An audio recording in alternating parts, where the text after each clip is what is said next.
Leitura do livro Cristianismo Puro e Simples, do autor C.S. Lewis. Livro 3. Conduta Cristã. Capítulo 4. Moralidade e Psicanálise. Eu disse que só teremos uma sociedade cristã quando a maioria das pessoas professar o cristianismo. Mas é claro que isso não significa que podemos adiar nosso empenho pela sociedade até esse dia imaginário no futuro longínquo. Significa, na verdade, que devemos executar duas tarefas imediatamente. 1. A de tentar ver como a regra faça com os outros que gostaria que fizessem com você se aplica em detalhes à sociedade moderna. E 2. A de se tornar o tipo de pessoa que realmente aplicaria essa regra se soubéssemos como fazê-lo. Gostaria de começar agora a tecer considerações sobre qual é a ideia cristã de o homem bom, a especificação cristã para a máquina humana. Antes de eu entrar em detalhes, há dois pontos mais gerais que gostaria de ressaltar.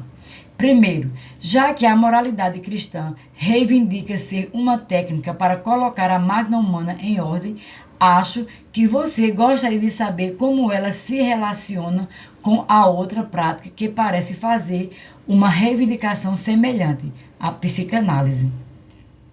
Nesse momento é preciso estabelecer uma distinção muito clara entre a técnica e as teorias médicas reais dos psicanalistas e a visão filosófica geral do mundo que Freud e alguns outros pensadores acrescentaram a ela.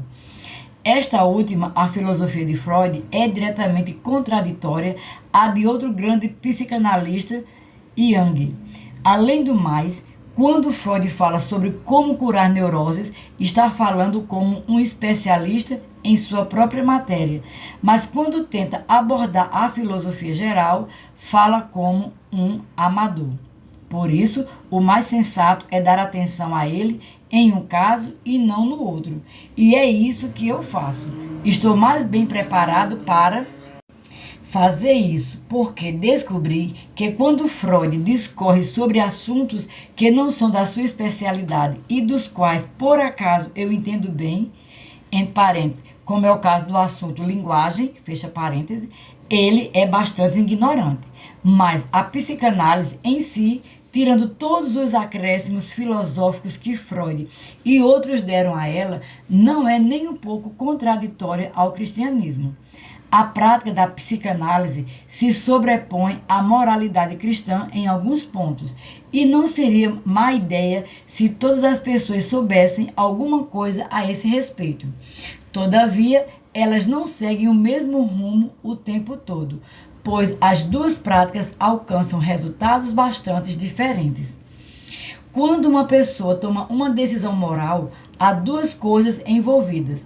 Uma delas é a tomada de decisão, a outra, os diversos sentimentos, impulsos, etc., que constituem seu estilo psicológico e que são a matéria-prima de suas escolhas. Mas essa matéria-prima pode ser de dois tipos. Ela pode ser o que chamamos de normal, podendo consistir do tipo de sentimentos comuns a todas as pessoas, ou então pode consistir de sentimentos bem poucos naturais, decorrentes de distúrbios presentes em seu subconsciente. Assim, o medo de coisas que são realmente perigosas seria um exemplo do primeiro tipo, ao passo que um pavor irracional a gatos ou aranhas seria um exemplo do segundo tipo. O desejo de um homem por uma mulher seria do primeiro tipo. Já o desejo pervertido de um homem por outro seria do segundo. Então, o que os psicanalistas se propõem a fazer é eliminar os sentimentos anormais, isto é, dar ao homem uma matéria-prima melhor para as suas escolhas. A moralidade se ocupa da própria tomada de decisão. Vamos colocá-lo nos seguintes termos. Imaginem 3 homens que vão à guerra.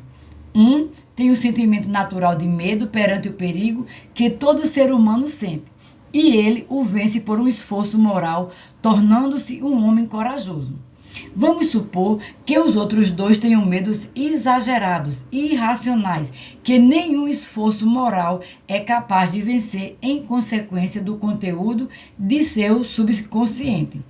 Suponha agora que um psicanalista apareça e cure esses dois, isto é, coloque os dois de volta na sua situação original do primeiro homem. Bem, neste momento, o problema psicanalítico terá terminado, mas o problema moral começa porque agora que estão curados, estes dois homens podem tomar rumos bem diferentes. O primeiro poderá dizer: graças a Deus, me livrei daquelas bobagens. Enfim, poderei fazer o que sempre quis fazer, servir ao meu país. Mas o outro poderá dizer: bem, estou feliz por me sentir relativamente tranquilo diante do perigo, mas isso não muda o fato de que esteja, como sempre, determinado a pensar primeiro em mim e, sempre que puder, a deixar os outros camaradas fazerem o trabalho arriscado por mim. Aliás, uma das coisas boas quando eu me sinto menos amedrontado é que agora eu posso cuidar de mim mesmo com muito mais eficiência e ser mais esperto para esconder esse fato dos outros. Essa diferença é puramente moral e os psicanalistas não podem fazer nada para mudá-la. Por mais que você aperfeiçoe a matéria-prima do homem, continuará se deparando com outra coisa: o livre-arbítrio real do ser humano frente à situação que lhe foi apresentada, seja para colocar a sua própria vantagem em primeiro lugar, seja para colocá-la em último. E esse livre-arbítrio é a única coisa com a qual a moral se ocupa. O mau estado material psicológico não é pecado, mas sim uma doença. Não é motivo para arrependimento, mas para a cura. E a propósito, isso é muito importante. Os seres humanos se julgam uns aos outros por suas ações externas, mas Deus os julga pelas suas escolhas morais. Quando um neurótico que tem horror patológico a gatos se força a pegar um gato no colo por algum bom motivo, é bem possível que, aos olhos de Deus, ele tenha demonstrado mais coragem que um homem saudável poderia ter mostrado ao conquistar o Victoria Cross. Se uma pessoa que tenha sido pervertida desde a infância e ensinado que a crueldade é a coisa certa, praticar um ato de bondade, por menor que seja, e se abstiver de cometer alguma crueldade em potencial, e com isso, quem sabe, correr o risco de se tornar motivo de chacota entre companheiros. É possível que, aos olhos de Deus, ela esteja fazendo mais do que eu e você estaremos fazendo se dessemos a vida por um amigo. O inverso é igualmente verdadeiro. Alguns de nós que parecemos bastante gentis, podemos, na verdade, ter dado tão pouco valor a uma boa hereditariedade e uma boa criação que acabamos sendo piores do que aqueles a quem chamamos de monstros. Será que podemos ter certeza sobre como seria nosso comportamento se tivéssemos herdado um arcabouço psicológico sobrecarregado, uma criação e ainda por cima tivéssemos ascendido ao poder, como foi o caso, por exemplo, de Hamlet? Por isso, os cristãos são instruídos a não julgar. Só vemos os resultados daquilo que as escolhas humanas fazem com a sua matéria-prima. Mas Deus não julga um indivíduo pela sua matéria-prima bruta, mas sim pelo que este fez com ela. A maior parte do arcabouço psicológico provavelmente é devida ao seu corpo. Quando o corpo morre, tudo isso cai por terra. E o verdadeiro homem interior, aquela que toma as decisões, que tirou o melhor ou o pior proveito do seu material, ficará desnudo. Todo tipo de coisas boas que pensamos serem nossas, mas que na verdade se davam em virtude de um bom metabolismo, vão cair por terra para alguns de nós. Assim também, toda a perversidade que se dava em decorrência de complexo ou de má saúde cairá por terra para outros. E então, pela primeira vez, veremos uns aos outros como realmente somos. Pode esperar surpresas. E essa afirmação me conduz ao segundo ponto. As pessoas muitas vezes pensam que a moralidade cristã é uma espécie de barganha em que Deus diz: se você mantiver um monte de regras, vou recompensá-lo. E ai de vocês se não fizer. Não acho que essa seja a melhor forma de encará-la. Em vez disso, eu diria que toda vez que você faz uma escolha e está transformando sua parte central, seu eu interior, a parte que toma decisões, em algo um pouco diferente do que era anteriormente. E tomando sua vida como um todo, com todas as suas inúmeras escolhas, você estará ao longo de toda a vida transformando esse eu interior numa criatura celeste ou numa criatura infernal, ou seja, em uma criatura que está em harmonia com Deus, com as outras criaturas e consigo mesma, ou em uma que está com estado de guerra e ódio com Deus, com as demais criaturas e consigo mesma. Ser um tipo de criatura é o paraíso, ou seja, é a alegria e paz, conhecimento e poder. Ser o outro tipo significa loucura, horror, idiotice, furor, impotência e solidão eterna. Cada um de nós está progredindo a todo instante em direção a um estado ou outro. Isso explica o que sempre costumava me intrigar sobre os escritores cristãos. Eles parecem ser tão rígidos numa hora e tão livres e leves na outra. Falam de meros pecados do pensamento como se fossem tremendamente graves. Em seguida, sobre os assassinatos e traições mais chocantes, como se fosse só se arrepender e tudo estaria perdoado. Mas cheguei à conclusão de que eles estão certos. O que estão visualizando sempre é a marca que a ação deixa na parte minúscula e central do nosso eu, que ninguém consegue ver nessa vida, mas que todos nós teremos de suportar, ou do qual teremos de desfrutar para sempre. Uma pessoa poderá estar numa posição tal que o seu ódio o faça derramar o sangue de milhares, e outra de tal forma que, por mais raiva que sinta, não fará nada além de provocar o riso nos outros. Mas a marquinha impressa na alma poderá ser idêntica em ambas. Cada pessoa pode ter feito algo consigo de que, se não se arrepender, tornará mais difícil para ela eximir-se do ódio da próxima vez que for tentada, e fará com que o ódio fique pior toda vez que ela cair.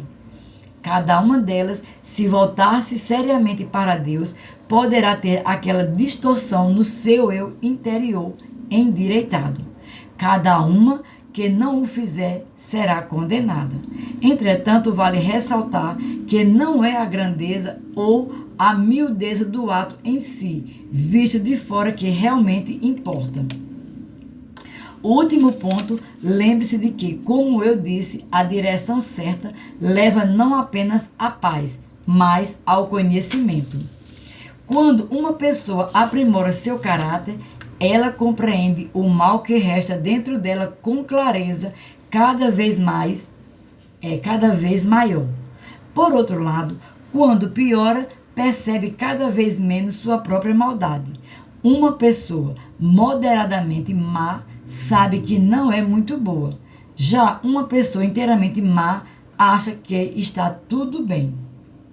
Na verdade, isso é senso comum.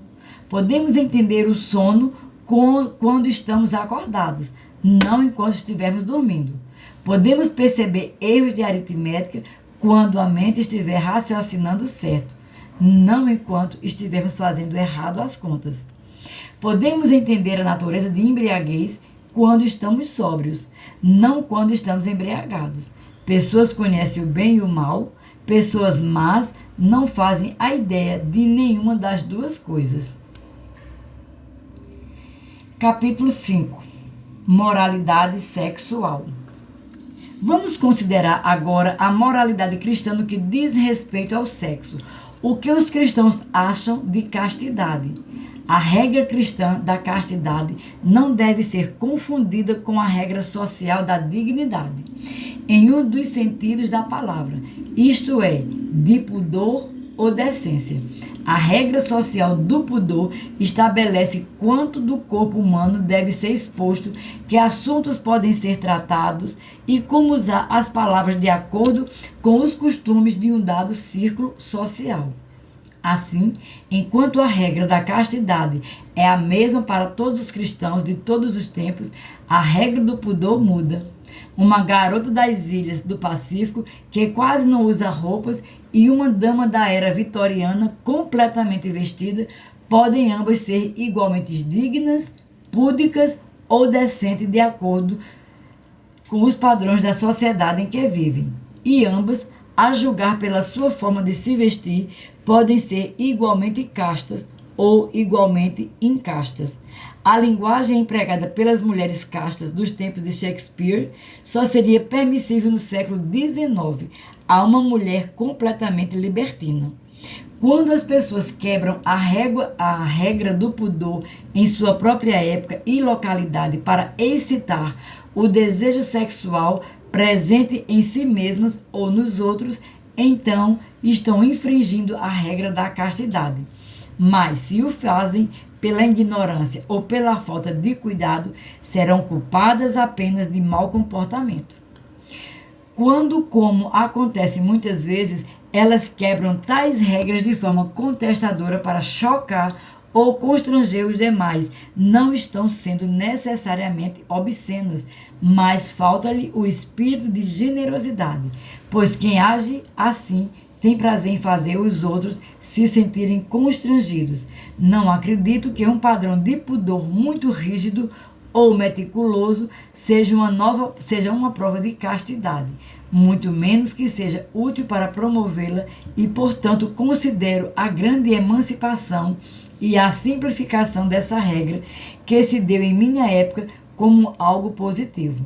Hoje em dia, entretanto, isso traz o inconveniente de fazer com que as pessoas de diferentes épocas e de diferentes estilos não reconheçam o mesmo padrão. Por isso, é difícil saber qual é a real situação em que nos encontramos. Enquanto essa dúvida permanecer no ar, penso que as pessoas mais velhas ou mais conversadoras devem ter muito cuidado em julgar os jovens ou as pessoas emancipadas como corrompidas sempre que estiverem sendo libertinas, de acordo com o padrão antigo. Já os mais jovens, por sua vez, não devem considerar os idosos falsos moralistas ou puritanos só porque não se adaptam ao novo padrão com facilidade. O desejo sincero de sempre pensar o melhor a dos outros e deixá-los o mais à vontade possível resolverá a maior parte dos problemas. A castidade é a virtude cristã impopular, mas não há como escapar dela. A regra cristã é ou casamento com fidelidade completa ao parceiro ou total abstinência.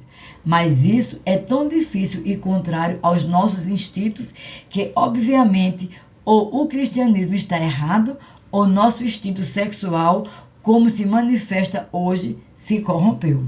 Uma coisa é outra coisa.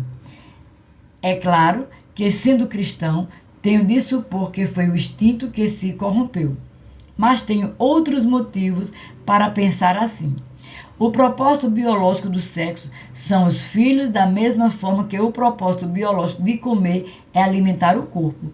Contudo, se comemos todas as vezes em que nos sentimos propensos a isso e o quanto quisermos, é bem verdade que a maioria de nós acabará comendo demais, mas não extraordinariamente mais.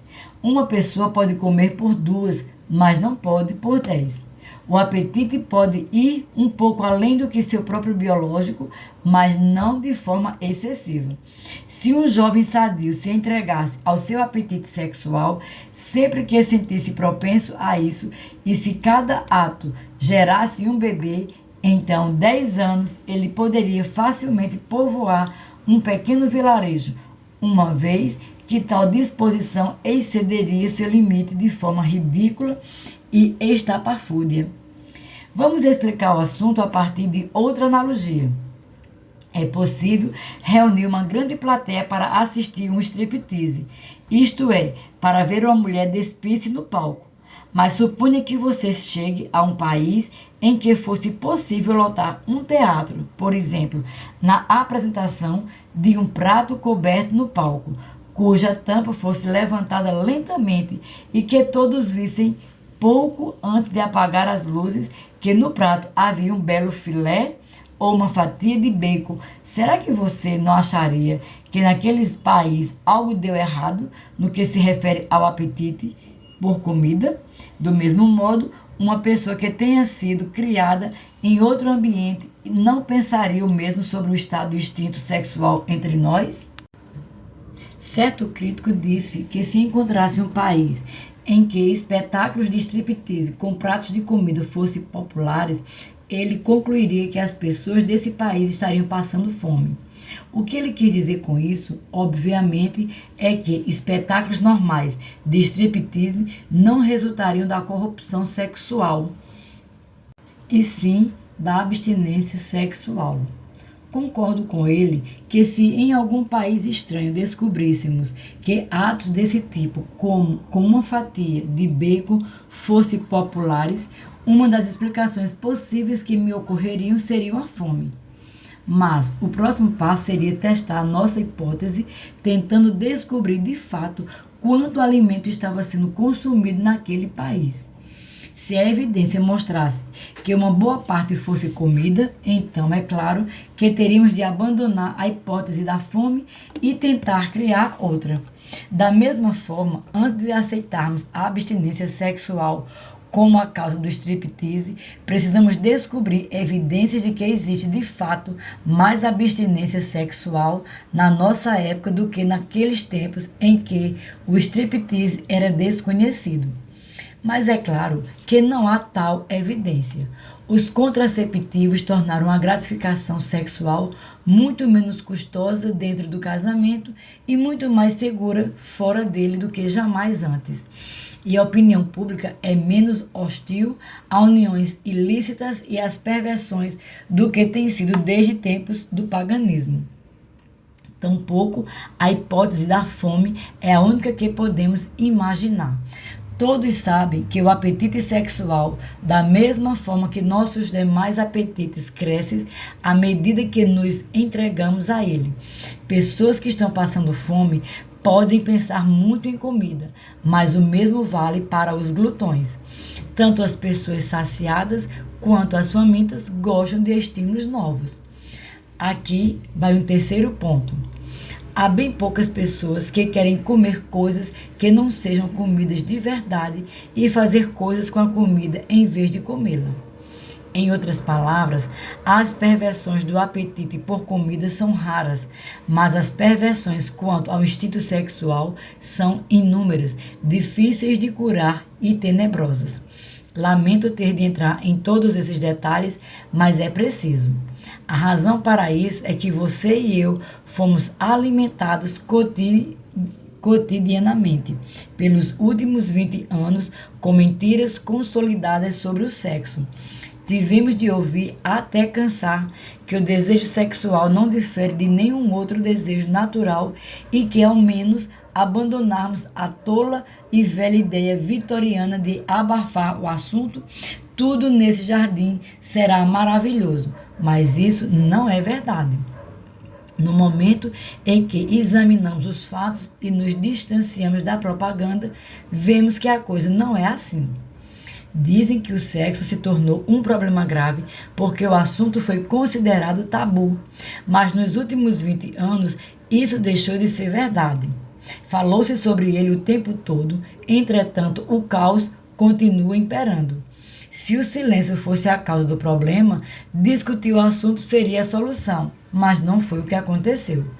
Penso que o que acontece é o contrário. Acredito que a humanidade o tenha abafado originalmente, porque nele já imperava esse caos. Os modernos estão sempre falando que o sexo não é algo de que deva ter vergonha. E eles podem estar querendo dizer duas coisas. Não há motivo para se envergonhar do fato de que a raça humana se reproduz dessa forma, nem do fato de que isso proporciona prazer. Se eles querem dizer isso, estão certos. É isso mesmo que o cristianismo diz. O problema não é o ato em si, nem o prazer. Os velhos mestres cristãos diziam que se o homem nunca tivesse caído, o prazer sexual não seria menor do que é agora. Na verdade, seria maior. Sei que alguns cristãos, meio confuso, falam como se o cristianismo achasse que o sexo, o corpo ou o prazer são coisas ruins, mas eles estão errados. O cristianismo é praticamente a única das grandes religiões que aprova completamente o corpo, que crê que a matéria é boa, que Deus mesmo tenha assumido um corpo humano, que algum tipo de corpo não será dado até mesmo no céu e que essa será uma parte essencial da nossa felicidade, beleza ou energia. O cristianismo glorificou o casamento mais do que qualquer outra religião, e quase todos os poemas de amor mais arrebatadores do mundo foram produzidos por cristãos. Se alguém disser que o sexo em si é algo ruim, o cristianismo irá contradizê-lo imediatamente. Mas é claro que quando as pessoas dizem que o sexo não é nada de que se deva ter vergonha, eles também podem estar querendo dizer que o estado em que o instinto sexual se encontra atualmente não é nada do que se tenha de ter vergonha. Se eles querem dizer isso, penso que estejam errados. Na verdade, acredito que temos todos os motivos para nos sentir envergonhados. Não há nada de vergonhoso em apreciar a comida, mas seria vergonhoso se as pessoas fizessem da comida o interesse central de suas vidas e passassem o tempo todo contemplando fotos de prato a ponto de ficar com água na boca e estalando os lábios. Não estou dizendo que você e eu sejamos individualmente responsáveis pela atual situação. Nossos ancestrais nos legaram organismos que, sob esse aspecto, são pervertidos e nós fomos criados, rodeados pela propaganda em prol da perversão. Há pessoas que querem manter nosso instinto sexual inflamado para ganhar dinheiro à nossa custa, porque, é claro, uma pessoa obcecada nunca resiste a um bom marketing. Deus conhece nossa situação e não vai nos julgar como se não tivéssemos dificuldades para superar. O que importa é a sinceridade e a perseverança em nossa vontade de superá-las. Para sermos curados, precisamos desejar ser curados. Todo aquele que pede socorro com sinceridade será socorrido. Mas para muitas pessoas modernas, até o desejar é difícil. É fácil pensar que desejamos algo sem o desejarmos realmente. Um cristão famoso certa vez disse que quando era jovem orava constantemente por castidade. Porém, anos mais tarde ele se deu conta de que, enquanto seus lábios pronunciavam, ó Senhor, torne-me casto, seu coração acrescentava secretamente, mas por favor, não o faça já.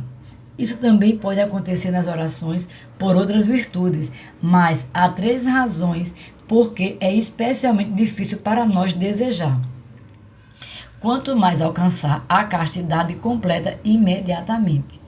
Em primeiro lugar, nossa natureza corrompida, os demônios que nos tentam e toda essa propaganda contemporânea em prol da luxúria aliam-se para nos dar a impressão de que os desejos aos quais estamos resistindo são tão naturais, tão saudáveis e tão razoáveis que é quase perverso e anormal resistir a eles.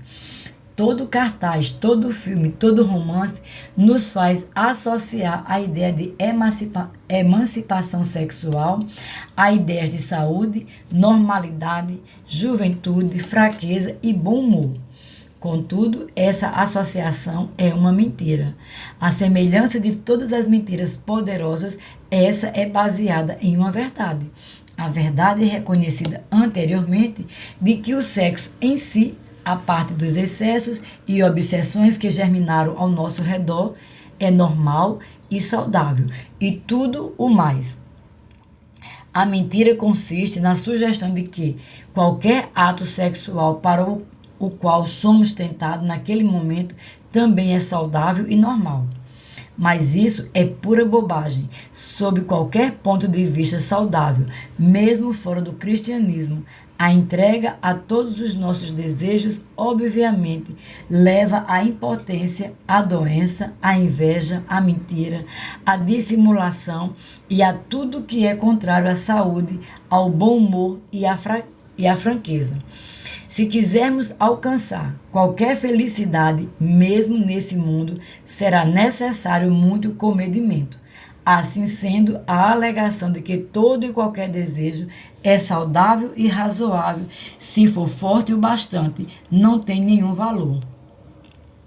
Toda pessoa civilizada e saudável deve seguir um conjunto de princípios segundo os quais escolhe rejeitar alguns desejos e admitir outros. Uns tomam por base princípios cristãos, outros princípios de higiene, outros ainda princípios sociológicos. O conflito real não é o que se dá entre o cristianismo e a natureza, mas entre os princípios cristãos e os outros princípios de controle da natureza. Pois a natureza, no sentido de desejo natural, precisa ser controlada de qualquer maneira, a menos que você queira arruinar toda a sua vida.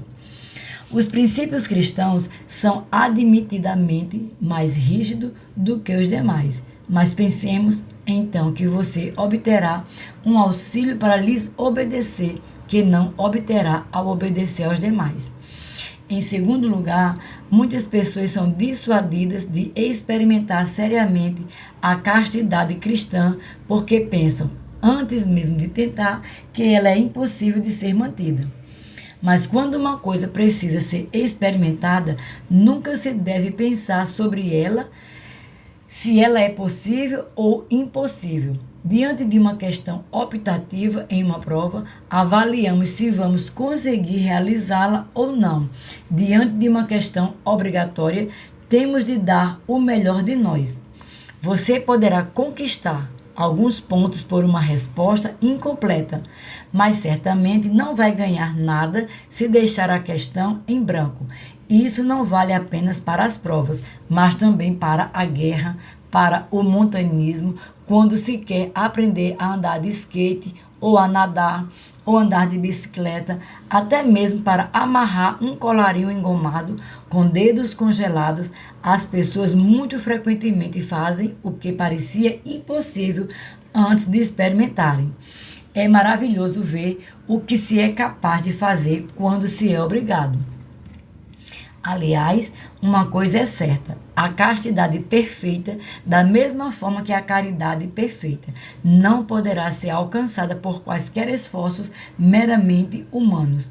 É preciso pedir a ajuda de Deus. Mesmo se você tiver feito isso, poderá seguir tendo a impressão de que nenhuma ajuda ou menos ajuda do que você está precisando lhe esteja sendo dada por muito tempo. Não ligue para isso. Peça perdão depois de cada erro, aprume-se e tente de novo. Muitas vezes, a primeira ajuda de Deus não vem na forma da própria virtude, mas da força para continuar tentando, pois por mais importante que a própria castidade, ou coragem, ou veracidade, ou qualquer outra virtude, possa ser, esse processo de treinamento de hábitos da alma é ainda mais importante. Ele nos cura de nossas ilusões sobre nós mesmos e nos ensina a depender de Deus. Por um lado, aprendemos que não podemos confiar em nós mesmos nem nos nossos melhores momentos. E por outro, que não precisamos nos desesperar mesmo nos piores, pois nossas falhas são perdoadas. A única atitude fatal é de nos acomodarmos, dando-nos por satisfeito com menos do que a perfeição. Em terceiro lugar, as pessoas muitas vezes compreendem mal o que a psicologia quer ensinar quando fala de repressões. Ela ensina que o sexo reprimido é perigoso, mas nesse caso reprimido é um termo técnico que não significa suprimido, no sentido de negado ou recusado. Um desejo ou pensamento reprimido é aquele que foi lançado no subconsciente, normalmente em idade muito tenra.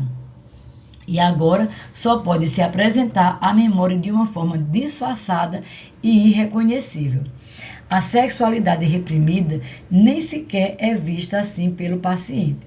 Quando um adolescente ou adulto se engaja em resistir a um desejo consciente, ele não estará lidando com a repressão e também não estará correndo o risco de criá-la. Pelo contrário, aqueles que estão tentando ser castos são mais conscientes e em pouco tempo saberão mais a respeito de sua própria sexualidade do que em outra pessoa. Desculpa aqui. Propriedade da sua própria sexualidade do que qualquer outra pessoa. Eles conhecem seus desejos no mesmo nível em que o Wellington conhecia Napoleão ou que Sherlock Holmes conhecia Moriarty, ou que um caçador de ratos conhece esses bichinhos e o encanador conhece os canos com vazamento. A virtude, mesmo aquela apenas esboçada, traz luz à permissividade sob sobruma e escuridão. Por fim, embora eu tenha falado bastante de sexo, gostaria de deixar o mais claro possível que ele não é o centro da moralidade cristã. Está redondamente enganado quem pensa que os cristãos veem a falta de castidade como o vício supremo. Os pecados da carne são maus, mas são os menos graves de todos. Os piores prazeres são os de ordem puramente espiritual, como o prazer de provar que o outro está errado, de tiranizar os outros, de tratar os demais com desdéns e superioridade, de ser um estraga-prazeres, de difamar. São os prazeres do poder e do ódio. Isso porque existem dois seres dentro de mim que competem com o ser humano em que devo tentar me tornar: o ser animal e o ser diabólico, sendo este último o pior dos dois. É por isso que um dos moralistas frios e pretensamente virtuoso que vai regularmente à igreja pode estar bem mais perto do inferno que uma prostituta. Mas é claro que é melhor não ser nenhum dos dois. Capítulo 6. Casamento cristão. O capítulo anterior foi predominantemente negativo. Discuti o que havia de errado com o impulso sexual nos seres humanos, mas falei muito pouco sobre o seu funcionamento correto. Em outras palavras, sobre o casamento cristão. Há duas razões pelas quais eu não quis tratar do casamento em particular. A primeira é que o ensino cristão desse assunto é extremamente impopular, e a segunda é que eu mesmo nunca fui casado. Portanto, não posso falar por experiência própria. Mas, apesar disso, sinto que não poderia deixar esse assunto de lado em um livro sobre moral cristã. A ideia cristã de casamento está baseada nas palavras de Cristo, de que um homem e uma mulher devem ser um só corpo. Por isso é que as palavras uma só carne significam, e os cristãos acreditam que quando ele disse isso, não estava expressando um sentimento, mas declarando um fato. Da mesma forma que declara um fato quem diz que a chave e a fechadura são um único sistema, ou que um violino e seu arco formam um único instrumento musical. O inventor da máquina humana quis nos dizer que as suas duas metades, a feminina e a masculina, foram feitas para serem combinadas aos pares e não simplesmente quanto ao aspecto sexual, mas combinados em todos os aspectos. A monstruosidade da relação sexual fora do casamento é que aqueles que se entregam a ela estão tentando isolar um tipo de união assexual de todos os outros tipos de união que deveriam acompanhá-la para constituir a união total. A atitude cristã não significa que haja algo de errado com o prazer sexual, mais do que com o prazer de comer, e sim que você não deve isolar o prazer sexual e tentar obtê-lo sozinho, da mesma forma que você não deve tentar obter os prazeres do gosto sem engolir e digerir mastigando o alimento e cuspindo de novo. Por consequência, o cristianismo ensina que o casamento deve durar por toda a vida. É claro que há uma diferença aqui entre as diversas igrejas com relação a isso. Algumas não admitem qualquer tipo de divórcio, ao passo que outras o permitem de forma relutante em casos bem específicos. É uma grande pena que os cristãos discordem sobre uma questão como essa, mas, para um leigo, deve-se notar que todas as igrejas concordam entre si sobre o casamento, muito mais do que com qualquer outro assunto do mundo externo. Refiro-me ao fato de todas elas terem o divórcio como algo parecido com uma incisão em um corpo vivo, uma espécie de cirurgia. Alguns deles acham que essa operação é tão brutal que não deve ser realizada em hipótese alguma. Outros admitem que ela é um remédio radical a ser ministrado somente em casos extremos. Em comum, todos concordam que isso é mais parecido com uma amputação de membros do corpo do que com a dissolução de uma sociedade ou com a disseção de uma unidade militar. Mas causa repúdio a todos a ideia de que o divórcio é um simples reajuste entre parceiros a ser realizado sempre que as pessoas sintam que não estão mais apaixonadas umas pelas outras, ou quando uma das duas se apaixona por outra pessoa. Antes de considerarmos essa visão moderna em sua relação com a castidade, não podemos deixar de considerá-la em relação a outra virtude, a justiça, a qual, como disse anteriormente, inclui o cumprimento de promessas. Agora, todos aqueles que já foram casados em uma igreja fizeram uma promessa solene, pública, de serem fiéis ao seu parceiro até a morte. O dever de manter essa promessa não tem nenhuma relação especial com a moralidade sexual, mas está em pé de igualdade com as demais promessas.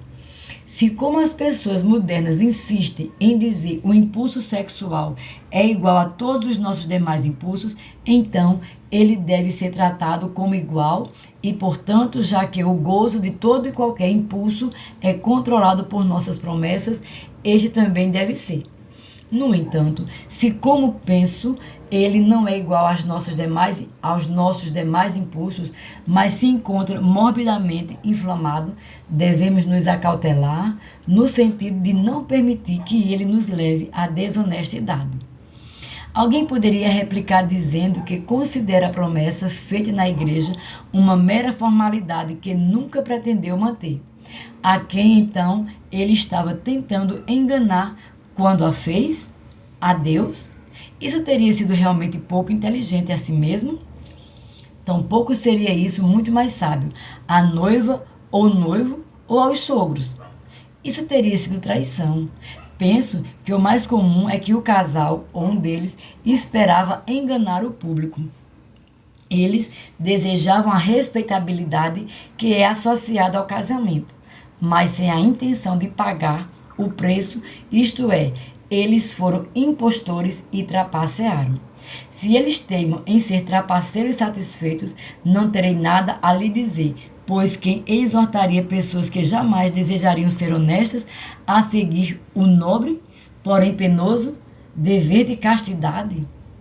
Mas, se eles caírem em si e desejarem ser honestos, a promessa que já fizeram acabaram por constrangê-lo. Tudo isso, como você pode notar, está circunscrito no âmbito da justiça e não da castidade.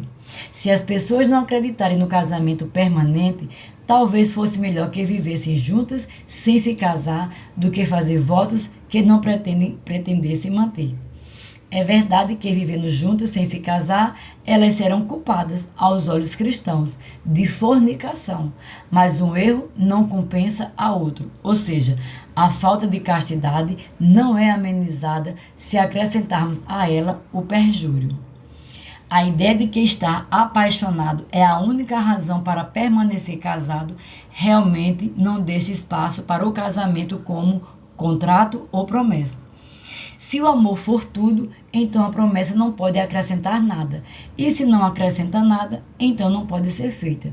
O curioso é que os próprios amantes, enquanto permanecerem realmente apaixonados, sabem disso melhor do que aqueles que falam muito sobre o amor. Como Chesterton destacou, pessoas apaixonadas têm a tendência natural de se amarrarem com promessas. Haja vista que as canções de amor por todo o mundo estão cheias de juras de fidelidade eterna. A lei cristã não exige do amor algo que é alheio à sua natureza. Exige apenas que os amantes levem a sério algo que a própria paixão os anima a fazer. E é claro que a promessa que foi feita quando estava apaixonado e porque estava apaixonado de ser fiel à amada até a morte me induz ao compromisso de ser fiel mesmo quando a paixão foi embora. Uma promessa tem de ser sobre ações que eu tenho condições de realizar. E ninguém pode prometer sentir algo para sempre, como não é possível prometer deixar de ter dores de cabeça ou de sentir fome, mas qual, se me permite perguntar, seria a utilidade de manter duas pessoas juntas, se estas deixaram de estar apaixonadas? Há muitos motivos claros e sociais, por exemplo, para promover um lar para as crianças, para proteger a mulher que provavelmente sacrificou ou prejudicou a sua própria carreira ao se casar, de ser descartada sempre que o homem se cansar dela. Mas há outra razão da qual estou convencido, embora eu ache um pouco difícil de explicar. É difícil porque tanta gente não consegue se dar conta de que quando B é melhor do que C, A deve ser melhor do que B. Normalmente, as pessoas gostam de pensar em termos de bom e ruim, mas não de bom, melhor e o melhor de todos, ou de ruim, pior e o pior de todos. Elas querem saber se você julga que o patriotismo é algo bom. Se você responder que é bem melhor do que o egoísmo individual, mas que é inferior à caridade universal, e que é preciso dar lugar à caridade universal quando as duas coisas entrarem em conflito, vão dizer que você está sendo evasivo. Elas querem saber o que você pensa sobre o duelo. Se você responder que é bem melhor perdoar uma pessoa do que duelar com ela, mas que um duelo é melhor do que a inimizade perpétua que se expressa em esforços secretos de derrubar o oponente, elas se queixam de que você não lhe deu uma resposta franca e direta. Espero que ninguém cometa esse equívoco quanto ao que eu vou dizer agora. Os que chamamos de estar apaixonado é um estado de graça e sob vários aspectos. Ele é benéfico para nós, uma vez que nos ajuda a nos tornar generosos e corajosos, abrindo os nossos olhos não apenas para a beleza da pessoa amada, mas para todo tipo de beleza e fazendo com que domemos nossa sexualidade meramente animal, especialmente no começo. Nesse sentido, o amor é o grande conquistador do desejo. Ninguém, em sã consciência, negaria que estar apaixonado é bem melhor do que a sensualidade comum ou frio egocentrismo. Mas, como eu disse anteriormente, a coisa mais perigosa que você pode fazer é pegar qualquer impulso da nossa própria natureza e estabelecê-lo como a coisa que deve ser seguida a todo custo. Estar apaixonado é algo bom, mas não é a melhor coisa do mundo. Há muitas outras coisas piores do que isso, mas também há coisas bem melhores. Você não pode tornar o estado apaixonado o fundamento de toda a sua vida. Trata-se de um sentimento nobre, mas que não deixa de ser apenas um sentimento. Não se pode partir do pressuposto de que algum sentimento perdure com força total, nem mesmo que perdure. O conhecimento pode durar, os princípios podem durar, os hábitos podem durar, mas os sentimentos são instáveis. E, de fato, seja o que for que as pessoas possam dizer, o estado que se chama de apaixonado normalmente não perdura. Se o final dos contos de fada e viverem felizes para sempre for tomado no sentido que eles se sentiram ao longo dos 50 anos seguintes da mesma forma que se sentiram antes de casarem, então isso nunca foi e nem será verdade. E seria altamente indesejável se fosse. Quem poderia suportar viver nesse enlevo mesmo por 5 anos? O que seria do seu trabalho, do seu apetite, do seu sono, de suas amizades? Mas é claro que deixar de estar apaixonado não precisa significar deixar de amar. Amar, nesse segundo sentido, como algo distinto de estar apaixonado, não é meramente um sentimento. Trata-se de uma profunda unidade mantida pela vontade e fortalecida deliberadamente pelo hábito, reforçada pela graça no caso dos matrimônios cristãos, que ambos os parceiros pedem a Deus e dele recebem. É perfeitamente possível que eles sintam esse amor um pelo outro, mesmo naqueles momentos em que algo no outro lhes desagrada. Da mesma forma que você ama a si mesmo quando algo em você lhe desagrada. Conseguem manter esse amor aceso mesmo quando, caso se descuidassem, facilmente se apaixonariam por outra pessoa. Estar apaixonado foi o primeiro passo para eles prometerem fidelidade um ao outro. E o amor, que é mais sereno, permite-lhes cumprir a promessa. É esse amor o combustível que faz o motor do casamento funcionar. Estar apaixonado foi a ignição que deu partida. Você tem liberdade para discordar de mim e dizer: ele mal sabe do que está falando, já que não é casado. E você pode até ter razão, mas antes de dizer isso, tenha certeza de que seu juízo proceda de sua própria experiência e da observação da vida de seus amigos e não de ideias que você tenha tirado de filmes e romances. Isso não é tão fácil de fazer quanto as pessoas pensam. Nossa experiência é profundamente influenciada pelos livros, pelas peças de teatro e pelo cinema, que demanda paciência e habilidade se desvencilhar dessas coisas e separá-las do nosso aprendizado da vida real. As pessoas adquirem dos livros a ideia de que se você se casou com a pessoa certa, pode ter a expectativa de continuar apaixonado para sempre. O resultado disso é que, quando descobrem que não estão mais nesse estado, elas pensam que isso é prova de que cometeram um erro e que têm direito a uma mudança, sem se dar conta de que, quando elas tiverem mudado de parceiro, o glamour se esvairá de novo, do novo amor, da mesma forma que foi embora do anterior.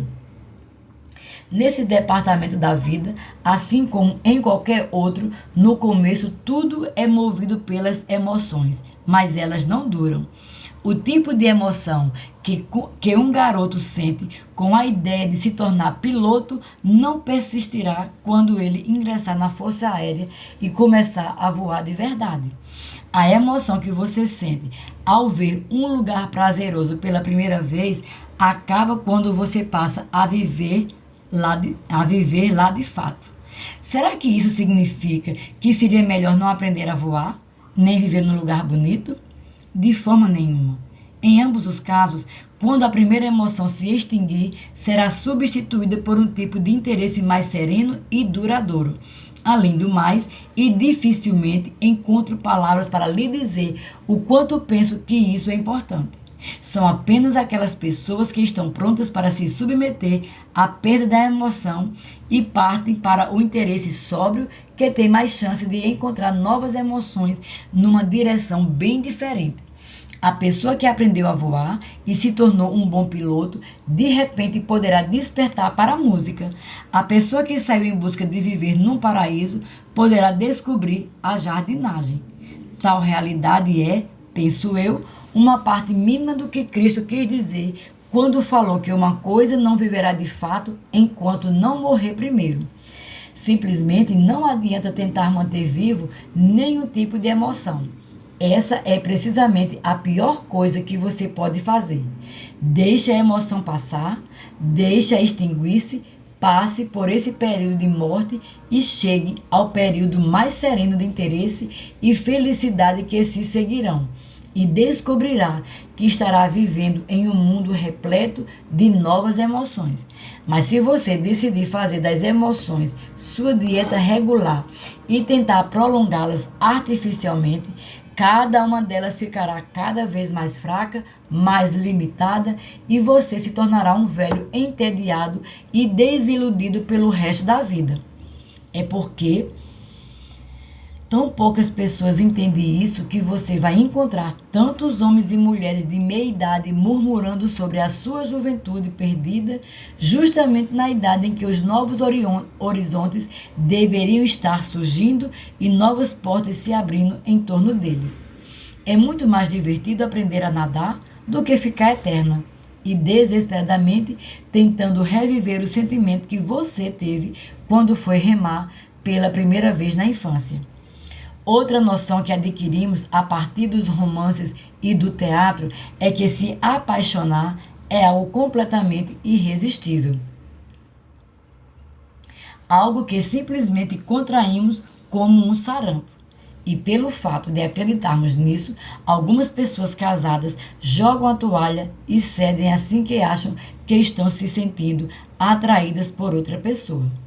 Mas estou propenso a crer que essas paixões irresistíveis são bem mais raras na vida real do que nos livros, ao menos quando se trata de adultos. É natural que, encontrando uma pessoa que é bonita, inteligente e simpática, admiremos e amemos essas qualidades que ela possui. Mas será que não é a nós que cabe julgar se esse amor deve ou não se transformar no que chamamos de estar apaixonado? Não há dúvida de que, se a nossa mente estiver cheia de romances, peças de teatro e músicas sentimentais e nosso corpo estiver repleto de álcool, tenderemos a encarar qualquer amor como esse tipo de amor, da mesma forma que a água da chuva tenderá a correr para qualquer valeta que se formar pelo caminho, que se você usar óculos com lentes cor-de-rosa, verá tudo cor-de-rosa, mas tudo isso é culpa sua.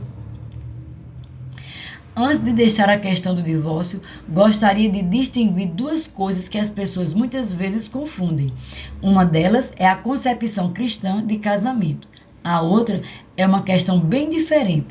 Até que ponto os cristãos, sejam eles eleitores ou parlamentares, devem tentar impor suas visões de casamento ao restante da comunidade, incorporando-as às leis do divórcio?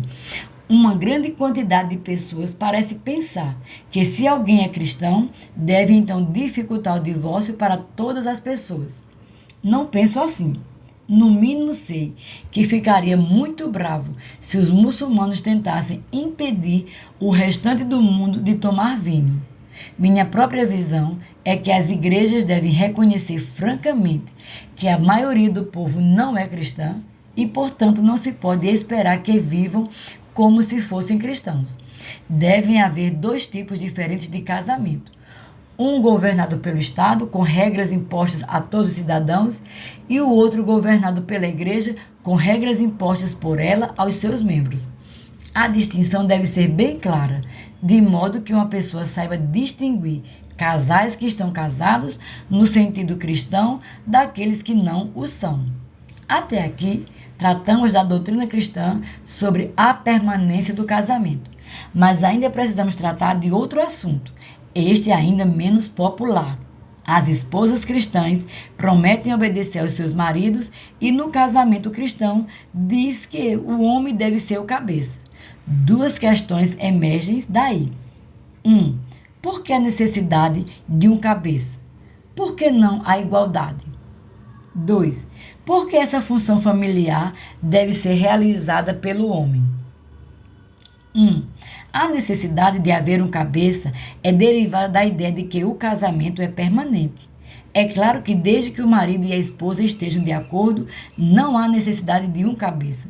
E podemos esperar que essa seja o estado normal das coisas no casamento cristão. Mas o que fazer quando há um desacordo real?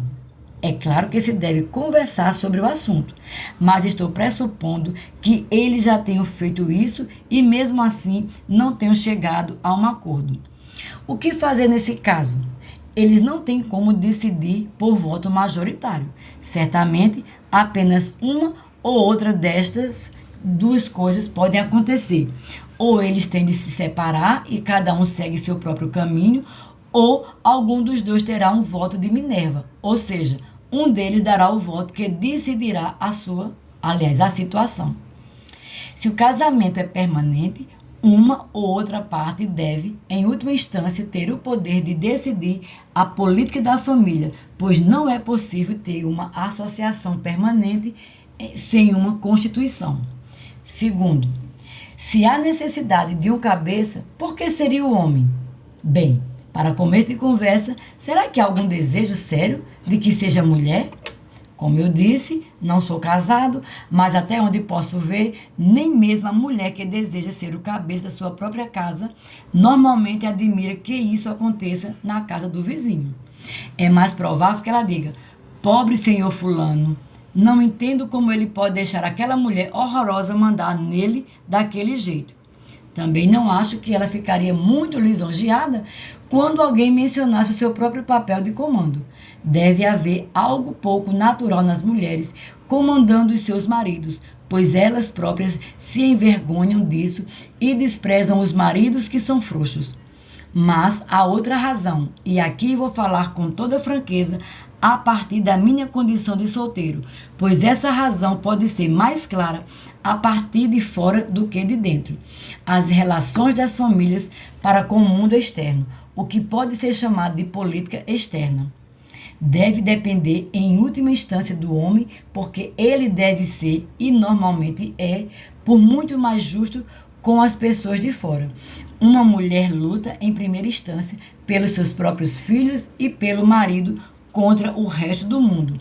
É natural que para ela, e até certo ponto, com razão, suas reivindicações se sobreponham a todas as demais demandas, uma vez que ela é a curadora de seus próprios interesses. O papel do marido é o de cuidar para que essa preferência natural dela não consiga prevalecer. Ele tem a última palavra para proteger as outras pessoas do patriotismo familiar intenso de sua esposa. Se alguém duvida disso, permita-me fazer uma simples pergunta. Se o seu cachorro mordesse o filho do vizinho, ou se o seu filho tivesse machucado o cachorro dele, com quem você iria tratar? Do caso primeiro com o chefe da casa ou com a dona da pensão? Ou se você for uma mulher casada, permita-me fazer-lhe uma pergunta. Por mais que admire o seu marido, você não diria que a pior falha dele é a tendência de não defender os direitos da família contra os vizinhos de forma tão intensa quanto você gostaria que ele é um pouco sossegado demais? Concluímos aqui o capítulo 6 com essas questões.